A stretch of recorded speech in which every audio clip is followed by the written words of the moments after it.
dan berbahagia kepada kalian yang beragama lain. Anak-anakku sekalian, kami dari SMP Nusantara Krian, perkenalkan, saya Ibu Dr. Randa Puspitarini MMPD yang nantinya akan mengajar kalian semua pada mata pelajaran ilmu pengetahuan alam atau IPA. Anak-anakku yang berbahagia, marilah kita ikuti pelajaran-pelajaran atau materi-materi yang akan Ibu sampaikan berikut ini. Salam sejahtera selalu dan salam sukses selalu bagi kalian semua. Ikuti terus materi-materi yang akan saya bagikan. Terima kasih dan sukses buat kalian. Salam jumpa anak-anakku sekalian pada mata pelajaran ilmu pengetahuan alam di kelas 9 yang akan disampaikan oleh Ibu Dra. Puspitarini MMPD. Anak-anakku sekalian, pada kelas 9 kita baru jumpa untuk bab 1 pada semester ganjil. Yang akan kita pelajari adalah sistem reproduksi pada manusia atau perkembangbiakan pada manusia. Kompetensi dasar yang akan kita capai 3.1 menghubungkan sistem reproduksi pada manusia dan gangguan pada sistem reproduksi dengan penerapan pola hidup yang menunjang kesehatan reproduksi. 4.1 menyajikan hasil penelusuran informasi dari berbagai sumber terkait kesehatan dan upaya pencegahan gangguan pada organ reproduksi. Kedua ini nanti akan kalian capai dalam kompetensi dasar kita. Anak-anakku sekalian, perkembangbiakan itu adalah merupakan usaha makhluk hidup untuk menghasilkan keturunan atau anak. Dalam reproduksi atau perkembangbiakan ini adalah merupakan ciri lain dari makhluk hidup. Pada proses reproduksi seksual diperlukan adanya sel kelamin untuk membentuk individu baru. Proses pembentukan sel kelamin akan dilakukan dengan cara pembelahan sel. Oleh sebab itu, pada perkembangbiakan ini selalu mempunyai tujuan untuk melestarikan jenisnya dari kepunahan. Anak-anakku sekalian, coba kita perhatikan slide berikut ini. Kalau kita nyatakan perkembangbiakan pada manusia adalah merupakan suatu perkembangbiakan secara generatif, di mana perkembangbiakan itu nanti akan membutuhkan alat kelamin jantan dan juga alat kelamin betina. Yang kemudian nanti alat kelamin jantan di dalamnya ada yang disebut dengan testis. Sedangkan alat kelamin betina di dalamnya ada yang disebut dengan ovarium. Pada testis akan menghasilkan sperma dan pada ovarium akan menghasilkan ovum. Pada perkembangbiakan manusia, apabila sperma akan bertemu dengan ovum, maka akan menghasilkan sesuatu yang disebut dengan zigot atau individu baru. Anak-anakku sekalian, sudah dijelaskan tadi bahwa di dalam proses pembentukan sel kelamin ini harus dilakukan dengan cara pembelahan sel. Baik itu sel kelamin ataupun juga di tubuh kita, semuanya untuk pembelahan sel ini harus kita lakukan. Di dalam tubuh kita atau manusia, pembelahan itu kita bedakan menjadi dua. Satu yang disebut dengan pembelahan mitosis, sedangkan yang kedua adalah pembelahan meiosis. Terlebih dahulu kita bahas yaitu pembelahan mitosis. Apa itu pembelahan mitosis? Pembelahan mitosis adalah merupakan tipe pembelahan yang menghasilkan dua sel anakan yang mempunyai karakter identik secara genetik dengan induknya. Artinya, kedua sel anakan yang terbentuk itu mempunyai susunan genetik yang sama dengan induknya, termasuk jumlah kromosomnya. Kita ambilkan contoh, kalau sel induknya memiliki kromosom 2N, maka nanti sel induknya juga mengalami apa yang disebut dengan 2N. Di dalam pembelahan mitosis itu merupakan suatu proses yang berkesinambungan, dan di sini terdiri atas 4 fase. Fase yang pertama kita sebut dengan profase, yang kedua metafase, yang ketiga anafase, dan satu lagi adalah telofase. Kita perhatikan ciri-ciri dari masing-masing fase pada mitosis ini. Di antaranya yaitu pada profase, membran inti mulai rusak menjadi bagian-bagian yang kecil. Sedangkan kromosomnya mulai memadat, dia akan menebal. Ini kromosomnya, dan ini adalah membran dari intinya. Pada fase untuk metafase, kromosom berjejer pada bidang pembelahan seperti ini. Pada proses anafase, kromatid saudara dari setiap pasangan memisah menuju kutub yang berlawanan. Nah, ini nanti akan tertarik ke sebelah kanan, sedangkan yang ini akan tertarik menuju ke sebelah kiri. Pada akhir anafase, kedua kutub sel itu memiliki kromosom yang jumlahnya sama. Ini nanti. Terakhir adalah telofase. Membran inti mulai kembali bergabung seperti ini, sedangkan kromosomnya mulai merenggang. Dia nanti akan membentuk cincin pembelahan, dan jadilah nanti sel anakan itu menjadi 2. Inilah yang disebut dengan pembelahan mitosis. Pembelahan mitosis ini terjadi pada seluruh tubuh kita, semuanya kecuali sel yang ada pada alat kelamin. Yang perlu dipertanyakan lagi, pembelahan apa nanti yang ada pada sel kelamin? Kita lanjut berikut ini, yaitu pembelahan meiosis. Pembelahan meiosis itu dilakukan khusus sekali pada sel kelamin. Pembelahan meiosis adalah pembelahan sel yang menghasilkan 4 sel anakan yang masing-masing sel anakannya hanya memiliki separuh dari jumlah kromosom pada induknya. Jadi saya ulangi sekali lagi, anaknya hanya mempunyai separuh jumlah kromosom dari induknya. Coba kita perhatikan fase-fase yang ada di meiosis. Nah, ternyata kalau kita lihat dari gambar ini, pada meiosis itu fasenya akan kita jumpai sebanyak 2 kali. Fase yang berada di sini, profase 1, metafase 1, anafase 1, telofase 1, itu adalah satu bagian dari pembelahan sel. Pembelahan sel yang kedua, setelah dihasilkan anakan itu 2, maka dia akan menghasilkan lagi. Maka kalau kita simpulkan, anakannya ini nanti bisa menghasilkan 4 dari induk 1.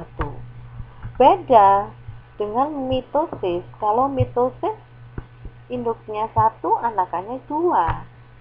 Sedangkan kalau meiosis induknya 1, anaknya kita jadikan 4, karena diadakanlah pembelahan sebanyak 2 kali. Masa-masa dari profase, metafase, anafase, sama telofase sama persis dengan yang ada di mitosis. Hanya saja kita bedakan, kalau meiosis itu pembelahannya dilakukan 2 kali, sedangkan untuk mitosisnya pembelahan itu dilakukan hanya 1 kali. Jadi ini dilakukan sebanyak 2 kali. Kita perhatikan Anak-anakku sekalian, pada manusia itu terdiri dari dua jenis alat kelamin. Satu, ada yang disebut dengan alat kelamin laki-laki, dan satu lagi ada yang disebut dengan alat kelamin perempuan. Karena antara laki-laki dan perempuan itu beda. Sekarang kita pelajari anak-anakku untuk alat kelamin atau alat perkembangbiakan yang ada pada laki-laki. Khususnya anakku yang laki-laki coba diperhatikan, dan juga anakku yang perempuan juga diperhatikan juga, karena ini juga ilmu pengetahuan yang penting sekali buat kalian semua. Coba kita perhatikan, ini adalah alat kelamin dari laki-laki. Kalau kita simak bersama, ini adalah alat kelamin dari laki-laki. Kalau kita nyatakan, ada satu yang kita namakan dengan penis. Apa fungsi dari penis itu? Penis itu adalah merupakan bagian luar organ reproduksi laki-laki yang berfungsi sebagai saluran kencing dan juga saluran sperma. Kemudian untuk skrotum, bagian seperti kantung yang di dalamnya terdapat testis. Nah, skrotum ini menjaga suhu testis agar sesuai untuk produksi sperma. Dan juga ada testis, epididymis, falciparum, uretra, dan juga kelenjar vesicula seminalis, ada juga kelenjar prostat. Nah, nanti kalian bisa lihat fungsinya dari masing-masing alat kelamin ini di layar berikutnya. Ini anak-anakku sekalian, fungsi dari apa yang sudah Ibu sebutkan tadi ya. Kamu bisa pelajari. Kemudian kita lanjutkan berikutnya. Pada laki-laki, dalam apa yang disebut dengan testis, ini nanti akan menghasilkan apa yang disebut dengan sperma. Sperma itu kata lainnya juga bisa kita namakan dengan spermatozoa kalau isi satu. Bagian-bagian dari spermatozoa itu ada di sini semuanya, dari mulai kepala sampai dengan ekor. Kemudian bagaimana perkembangan dari sperma itu? Diawali juga dari telur seperti ini kecil, kemudian besar, dan dilanjutkan sampai dengan terakhir dia mempunyai bentukan yang seperti ini. Kalau sperma itu banyak sekali, coba kalian lihat, ada gambar yang ada di sini. Ini adalah untuk alat kelamin laki-laki. Sedangkan satu lagi, manusia itu juga ada yang mempunyai alat kelamin wanita. Seperti ibu ini termasuk jenisnya adalah wanita ya. Coba kita lihat alat kelamin pada wanita. Nanti kita bedakan menjadi dua. Ada alat kelamin yang bagian luar dan juga ada alat kelamin yang bagian dalam. Yang terpampang di layar kalian itu adalah alat kelamin luar pada wanita. Nah, alat kelamin luar pada wanita ini nanti ada beberapa bagian yang harus kamu perhatikan. Di antaranya ovarium, oviduct, infundibulum, rahim, endometrium, ada cervix, vagina, dan vagina itu ada labium mayora, labium minora, klitoris, dan satu lagi ada yang disebut dengan pubis. Anak-anakku sekalian, apa sajakah fungsi-fungsi dari alat reproduksi wanita atau perempuan yang sudah Ibu sebutkan tadi? Nah, ini silahkan kalian baca. Ovarium, oviduct, yang ini rahim, kemudian endometrium, terus kemudian vagina, ada lagi labium mayora, lagi labium minora, kemudian klitoris, dan satu lagi adalah pubis. Satu lagi, alat kelamin wanita yang bagian dalam. Dia mempunyai bentukan yang seperti ini. Jadi bentukan ini ada di bagian dalam dari tubuh wanita. Ini adalah merupakan alat kelamin atau alat perkembangbiakan dari wanita. Ada nomornya masing-masing. Nah, ini sudah disebutkan.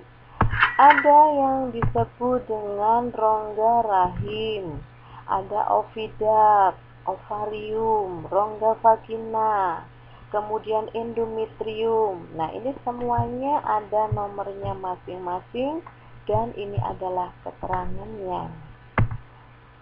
Di dalam alat perkembangbiakan wanita, itu ada yang disebut dengan ovarium yang nantinya akan menghasilkan ovum. Ovum atau sel telur itu adalah suatu sel yang terbesar di dalam tubuh manusia. Ukuran dari ovum sekitar 0,2 mm dan tertutup di dalam folikel. Telur dari indung telur, ovum dilingkari oleh zona pellucida dan dilapisi oleh corona radiata. Jumlah oogonium pada wanita berdasarkan atas umur adalah sebagai berikut. Kalau bayi yang barusan lahir, ya, kalau kita lihat di sini, oogoniumnya berjumlah 750.000. Kalau 6 sampai 15, nah ini seumuran kalian semua. Dia mempunyai jumlah dari oogonium 439. Kalau dia berumur 16 sampai 25 ada 159. Kalau umurnya sudah 26 sampai 35 hanya 59.000 saja. Dan seterusnya sampai dengan dia pada masa menopause itu sudah hilang untuk oogoniumnya, sedangkan ovumnya juga tidak bisa menghasilkan oogonium. Ini adalah alat perkembangbiakan pada wanita. Gametogenesis. Gametogenesis tadi sudah dijelaskan bahwa laki-laki akan menghasilkan spermatogenesis dan perempuan akan menghasilkan oogenesis. Kalau kita perhatikan bagaimana perkembangbiakannya, sudah Ibu jelaskan tadi bahwa gametogenesis, sperma dan oogenesis itu dihasilkan dari pembelahan meiosis. Sekali lagi, pembelahan meiosis yang terjadi dengan dua tahap. Kita perhatikan spermatogenesis, ini adalah tahap yang ke-1 sampai ke sini, dan ini adalah tahap yang kedua sampai ke sini. Sehingga dia nanti akan menghasilkan sperma. Oogenesis pun juga begitu sama. Nah, di sini dia mempunyai tahapan yang ke-1 dan di sini dia akan mengalami tahapan yang kedua. Saya lanjut, berikutnya wanita dan laki-laki itu mempunyai sifat-sifat seks sekunder yang berbeda. Yang jelas wanita punya kelemahan, kelebihan atau perbedaan tersendiri dibandingkan dengan laki-laki. Coba kita perhatikan. Bagaimana dengan laki-laki? Suaranya besar. Kemudian dadanya bidang. Tubuhnya jakun, tumbuh rambut pada tempat-tempat tertentu, keluar mani apabila dia mimpi basah. Gimana kalau dengan perempuan? Nah, pinggulnya membesar, tumbuhnya bukit kembar, tahu ya kalian ya? Kemudian kulitnya halus, tumbuh rambut pada tempat-tempat tertentu sama dengan laki-laki dan dia nanti akan mengalami menstruasi. Kalian yang laki-laki pasti ya akan mengalami ini semua dan tentunya yang perempuan akan mengalami ini semua. Dan pengalaman yang ada di laki-laki tidak akan terjadi pada perempuan, begitu juga sebaliknya.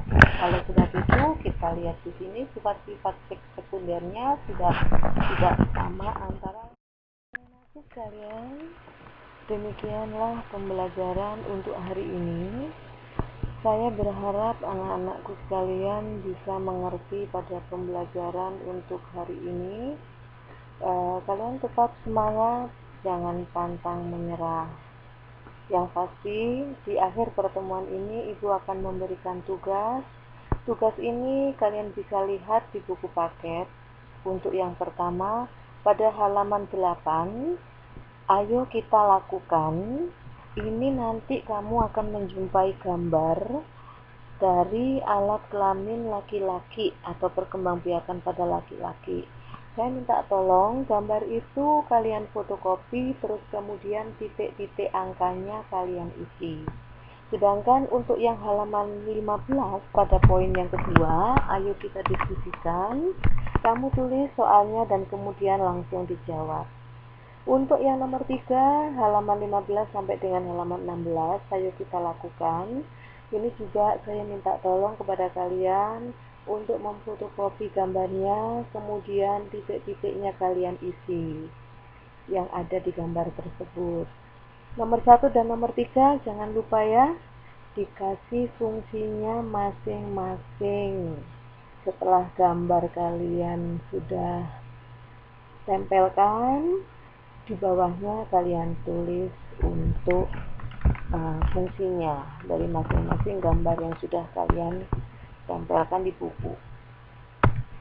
Saya ucapkan terima kasih anak-anakku sekalian dan tetap semangat. Saya akhiri sampai di sini pembelajaran untuk hari ini. Saya berikan sesuatu buat kalian. Kalian janganlah pantang semangat. Kalian janganlah berkecil hati di dalam suasana atau di COVID pandemi 19 ini.